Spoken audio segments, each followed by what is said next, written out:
Perkenalkan, nama saya Askar Zoki Roktani, Fakultas Syariah, jurusan Ilmu Al-Quran dan Tafsir.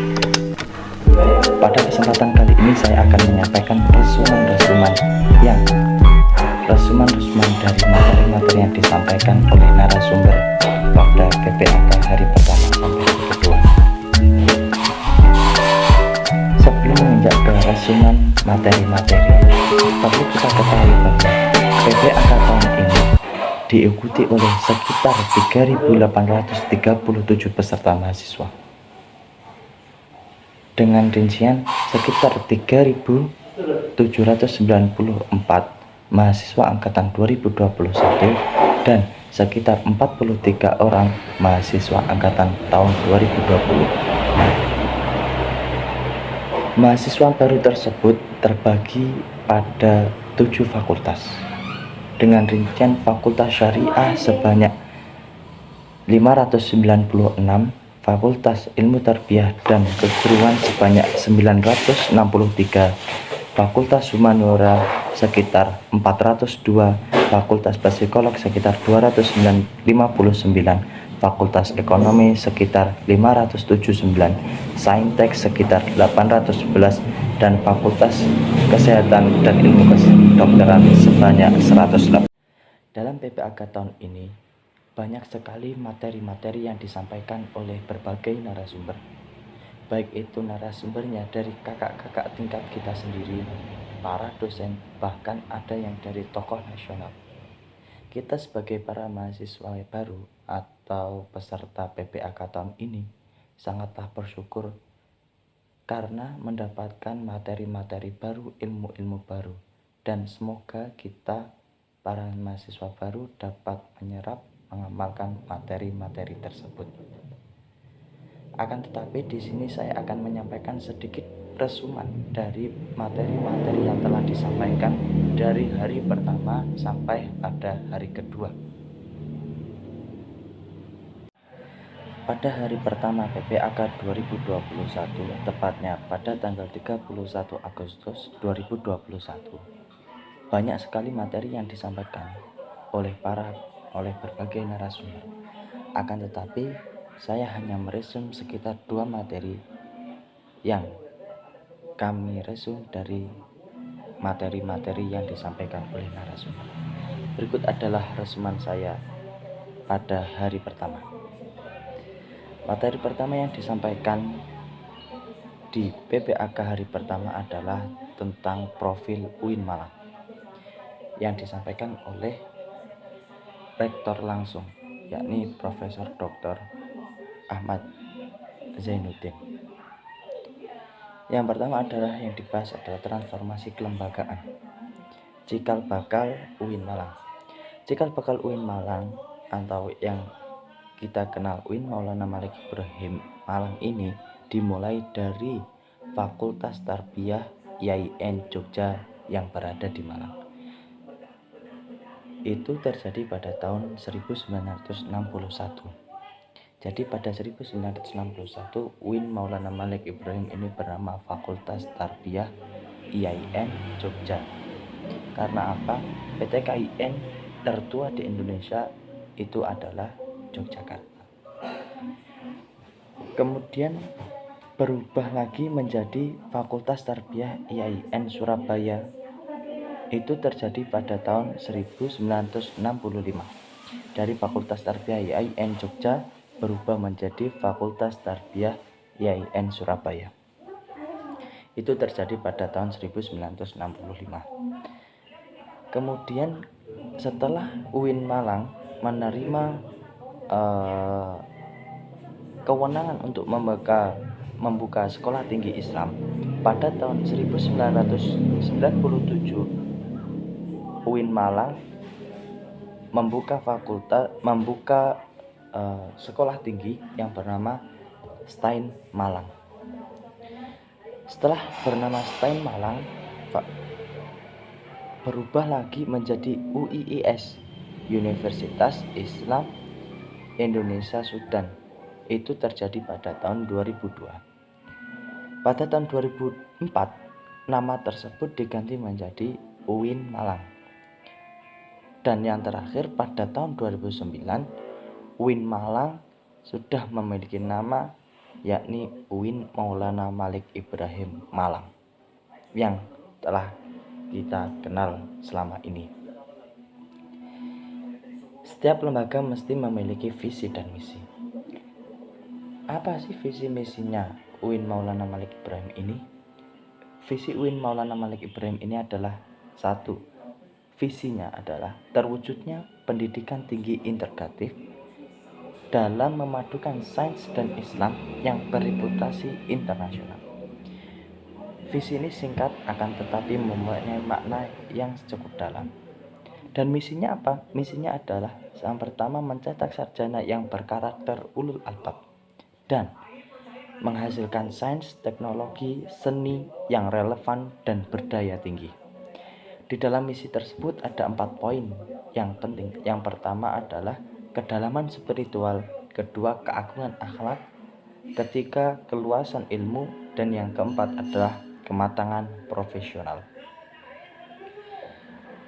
Dan UIN pun memiliki kebijakan mutu dan kebijakan akademik yang untuk mengatur akademik dan mutu di Universitas Islam Negeri Maulana Malik Ibrahim tersebut, yang telah dijelaskan oleh Prof. Zainuddin sendiri di hari pertama PPAK. Materi kedua yang saya resum adalah materi yang disampaikan oleh Bapak Dr. Haji Ahmad Fathah Yasin. Materi tersebut isinya adalah yang pertama, kita sebagai mahasiswa UIN Maulana Malik Ibrahim yang diterima dengan melewati atau melaksanakan seleksi-seleksi yang sangat ketat, itu berarti kita termasuk atau bisa disebut dengan the best human material. The best human material inilah yang wajib kita syukuri. Karena apa? Banyak di antara kita yang menginginkan masuk kuliah di UIN Maulana Malik Ibrahim ini, akan tetapi belum diberikan kesempatan Tuhan Yang Maha Esa untuk masuk kuliah. Jadi kita harus bersyukur karena kita terpilih menjadi mahasiswa UIN Maulana Malik Ibrahim. Selanjutnya adalah mahasiswa baru harus mempersiapkan diri baik secara mental maupun spiritual dalam mengikuti seluruh perkuliahan, seluruh kegiatan di Universitas Islam Negeri Maulana Malik Ibrahim Malang. Selanjutnya adalah orang yang memiliki mental dan spiritual yang baik itu selalu memiliki 3 indikator. Yang pertama adalah berpikir ilmiah. Mahasiswa itu harus berpikir ilmiah, pikirannya harus dilandasi dengan ilmu pengetahuan dan keagamaan. Yang kedua adalah berperilaku islami, dengan cara berpenampilan dengan style islami, bersikap sopan, dan lain sebagainya yang termasuk akhlak-akhlak mulia secara Islam, menurut Islam. Yang ketiga adalah menjadi mahasiswa yang kreatif dan terampil dalam masyarakat. Itulah 3 indikator yang menyatakan bahwa kita memiliki mental dan spiritual yang baik. Selanjutnya adalah pesan dari beliau adalah janganlah jadi mahasiswa yang sekedar kuliah lalu langsung pulang. Akan tetapi jadilah mahasiswa yang berorganisasi, yang aktif berorganisasi. Karena apa? Universitas Islam Negeri Malang ini juga menyediakan beasiswa baik itu prestasi akademik bahkan prestasi non akademik.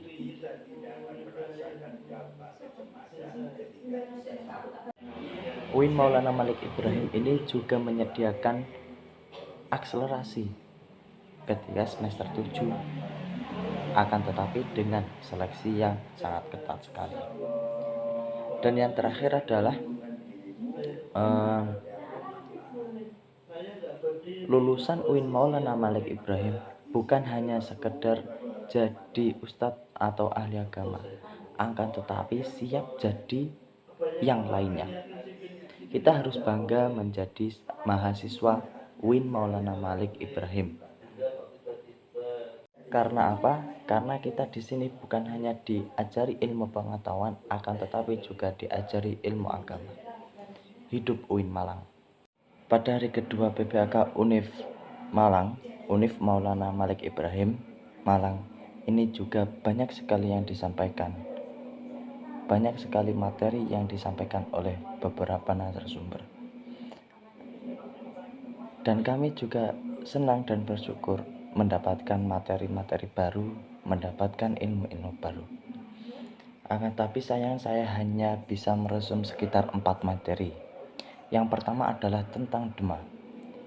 DEMA ini adalah singkatan dari Dewan Eksekutif Mahasiswa. Apa sih DEMA itu? DEMA adalah organisasi intrakampus yang merupakan lembaga eksekutif di lingkungan universitas. Dan DEMA ini ada beberapa lingkungan, yaitu lingkungan universitas dan lingkungan fakultas. Dan turunannya DEMA ini adalah turunan lembaga eksekutifnya itu adalah ada HMJ, Himpunan Mahasiswa Jurusan atau Prodi.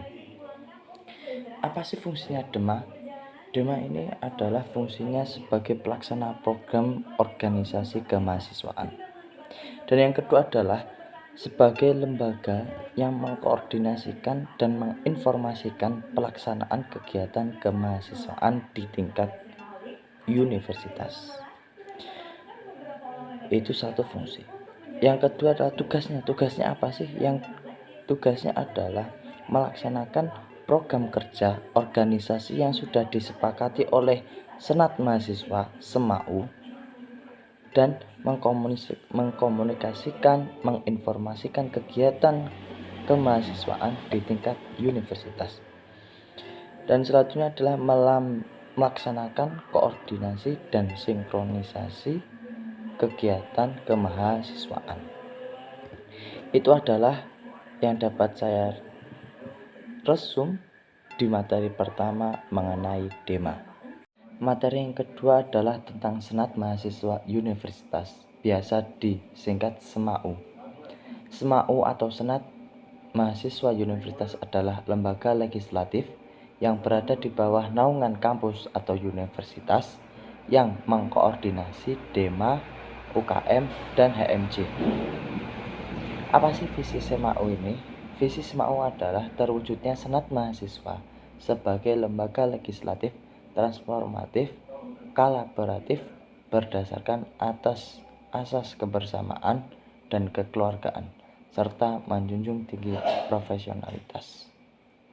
Terus, apa fungsinya SEMA ini? SEMA ini adalah suatu organisasi yang memiliki fungsi satu, advokasi, legislasi, pengawasan, dan penganggaran.